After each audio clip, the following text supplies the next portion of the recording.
آج کچھ مسائل طلاق کے متعلق جو اکثر طور پر پوچھے بھی جاتے ہیں اور جن سے عوام الناس کو واسطہ بھی بڑا رہتا ہے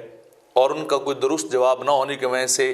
عوام اور عام لوگ کافی حد تک پریشان بھی ہوتے ہیں کہ کیا ایسے کلمات بولنے یا ایسے اشارے کرنے سے یا ایسا کوئی کس طرح کبھی ایکٹ کرنے سے طلاق واقع ہوتی ہے یا نہیں ہوتی ہے۔ تو آج پہلا مسئلہ یہ کہ شراب کے نشے میں اگر طلاق دی جائے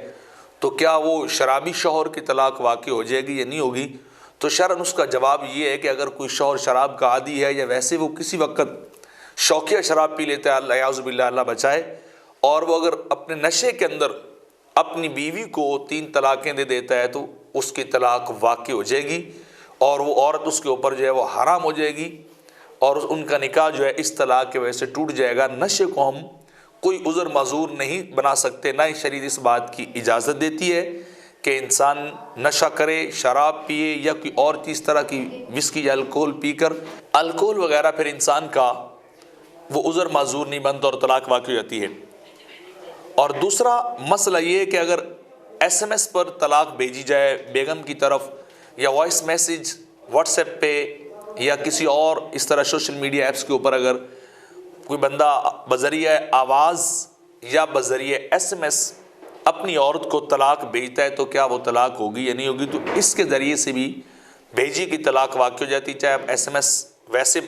میسیج بھیج دیں یا واٹس ایپ کے اوپر بھیج دیں یا کسی بھی اور اس طرح کی ایپ کے اوپر بھیجیں یا وائس میسیج طلاق کا بھیجتے ہیں تو طلاق واقع ہو جاتی ہے۔ تیسرا مسئلہ یہ ہے کہ اگر کوئی شخص کسی جگہ پہ کھڑے ہو کر اپنی بیوی کا نام لیے بغیر یا اس کی طرف نسبت کیے بغیر طلاق طلاق کہہ دیتا ہے کہ 3 بار طلاق بولتا ہے، حالانکہ اس کی بیگم پاس نہیں ہے، نہ کوئی طلاق کی بات چل رہی، ویسے غصے میں آ جاتا ہے وہیں کھڑے کھڑے، اور اگر وہ ایسے کلمات بولتا ہے تو اس سے پھر طلاق واقع نہیں ہوگی، اس کی یہ کلام لغو سمجھی جائے گی کیونکہ اس نے کسی کی طرف نسبت نہیں کی ہے۔ تو ایسے ہی جیسے ہوا کے اندر کوئی شخص بول کر اپنی بات کو کر رہا ہے، تو اس سے بھی طلاق واقع نہیں ہوتی ہے۔ ایک اور مسئلہ، چوتھا مسئلہ کہ طلاق دیتے وقت کیا گواہ ہونا ضروری ہے؟ وہاں کوئی 2 گواہ یا 3 یا 4 یا کوئی اس طرح کے، وہ کون سا میرٹ ہے کہ اتنا ہو گواہ یا گواہ نہ ہو تو طلاق ہوگی یا نہیں ہوگی؟ تو اس کے بارے میں حکم یہ کہ طلاق دیتے وقت گواہ بنانا یہ صرف مستحب ہے، کہ وہ انسان بنا لے تو بہتر ہے، چلو بعد میں گواہی وہ دیں گے کہ واقعی ہمارے سامنے اس نے لکھا تھا یا کہا تھا یا بولا تھا، جیسے بھی تھا تو اس نے طلاق کہی تھی۔ لیکن اگر وہ گواہ نہیں بھی بناتا اور گواہوں کے بغیر ہی طلاق دے دیتا ہے تو پھر اس کی طلاق واقع ہو جائے گی، چونکہ طلاق کے اوپر گواہوں کا بنانا یہ فرض واجب نہیں ہے، صرف اور صرف مستحب ہے۔ اس کے بعد مسئلہ نمبر 5 یہ ہے کہ کوئی شخص اپنی بیگم سے کہتا ہے کہ تم میری طرف سے فارغ ہو، یہ جملہ بولتا ہے، تو کیا اس جملے کے بولنے سے بھی عورت کو طلاق ہوگی یا نہیں ہوگی؟ تو اس کی پھر 2 صورتیں ہیں۔ پہلے تو دیکھا جائے گا کیا وہ ان کی گفتگو کس مینر میں، کس سٹائل میں یا کس موقع پہ ہو رہی تھی، ایک نارمل گفتگو ہو رہی ہے یا کہ مطالبہ طلاق ہو رہا تھا یا مذاکرہ طلاق ہو رہا تھا۔ اگر تو مذاکرہ طلاق ہو رہا ہے، عورت ڈیمانڈ کر رہی ہے یا طلاق کا جھگڑا چل رہا ہے اور پھر وہ کہتا ہے غصے میں آ کے تم میری طرف سے فارغ ہو، تو پھر اس سے ایک طلاق بائنہ ہو جائے گی، بشرطے کہ وہ کیفیت طلاق کے مذاکرے اور مطالبے کی ہو اور فوری طور پر نکاح ٹوٹ جائے گا۔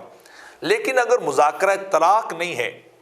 طلاق کی گفتگو نہیں ہے، کوئی مطالبہ نہیں ہو رہا ہے، ویسے کچھ معمولی جھگڑا ہوا ہے گھر کے اندر اور عورت اپنی طرف سے کوئی باتیں کر رہی ہے، میاں اپنی طرف سے باتیں کر رہا ہے، تو پھر وہ میاں کہتا ہے کہ تم میری طرف سے فارغ ہو، تو پھر بھی اس کی نیت پوچھی جائے گی کہ بتاؤ تمہاری نیت اس کلمے کے بولنے سے کیا تھی۔ اگر تو وہ کہتا ہے کہ میری نیت طلاق کی تھی تو پھر تو صراحت ہو جائے گی کہ واقعی یہ طلاق دینا چاہ رہا تھا، اور لیکن اگر وہ کہتا ہے کہ نہیں میں نے تو ویسے کہا تھا، اس معاملے میں جو معاملہ ہمارے درمیان طلاق سے ہٹ کر چل رہا تھا، تو پھر اس سے بھی طلاق نہیں ہوگی۔ اسی طرح وہ اپنے میاں بیوی کے جھگڑا ہوتا ہے تو بیوی کو کہتا ہے میاں اس کا کہ تم اپنے گھر چلی جاؤ، یعنی اپنے میکے چلی جاؤ، تو اب ایسے کلمے سے بھی پھر دیکھا جائے گا کہ کیا وہ طلاق کی بات چیت چل رہی تھی یا کہ نارملی کوئی ان کا جھگڑا غصے وغیرہ کی بات ہو رہی تھی۔ تو اگر تو نارملی بات ہو رہی ہے تو پھر اس سے پوچھا جائے گا کہ تمہاری نیت کیا تھی ایسا سینٹینس، ایسا جملہ بولنے سے، تو جیسی وہ نیت قسم کے ساتھ وہ بتائے گا، اپنی معافی ضمیر کو بیان کرے گا، اس کی بات کو مانا جائے گا۔ اور اگر طلاق کا مذاکرہ یا مطالبہ طلاق یا اس طرح غصے کی کیفیت چل رہی ہوگی تو پھر طلاق واقع ہو جائے گی، اور پھر عورت کا نکاح اسی وقت طلاق کے بائنہ ہونے کی وجہ سے نکاح ٹوٹ جائے گا، اور عورت جو ہے وہ اپنے میکے جائے گی، یا پھر دوبارہ اگر رجوع کرنا ہوگا تو پھر نکاح کرنا پڑے گا۔